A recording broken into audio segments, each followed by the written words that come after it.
Hello guys welcome back to my channel. आज আমি বানাবো পনিরের বড়া। পনিরের বড়া কিভাবে বানায় সেটা তোমাদের সঙ্গে শেয়ার করব।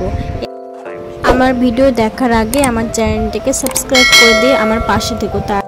আর গাইস আমাকে একটু সাপোর্ট করো, ভিডিও করতেও অনেক সময় লাগে। তো চলো আর কথা না বাড়িয়ে ভিডিওটা শুরু করা যাক। প্রথমে বেসন, চালের গুঁড়া, পনির ভেঙে দিয়ে এবং গোটো গোটো পনির দিয়ে দেবে।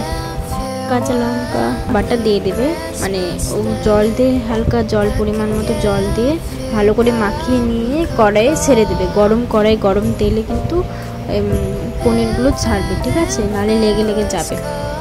এবার দুবার করে আমি সবগুলো দিয়ে দিয়েছি। কিছুক্ষণ পর আমি বড়াটা উল্টে পাল্টে দেব। উল্টে পাল্টে দিলে বড়া ভাজার সুবিধা হয় এবং ভালো হয়। চলো কথা না বাড়িয়ে আমি নেড়ে চেড়ে নিই বড়াটা। আর এইদিকে দেখো বড়া, দেখো লাল লাল হয়ে আসছে বড়া। এখন নামিয়ে নেব।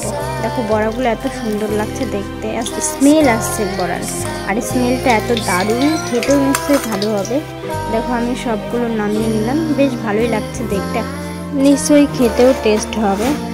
দেখে তো টেস্টি মনে হচ্ছে। দেখো বড়াগুলো কেমন হয়েছে, বেশ ভালো লাগছে। আর তোমরা এটা ট্রাই করতে পারো বাড়িতে। আর আমি এটা নিরামিষ করেছি, পেঁয়াজ রসুন ছাড়া। গাইস আমার ভিডিও শেষ, দেখা হচ্ছে নেক্সট ব্লগে। টাটা।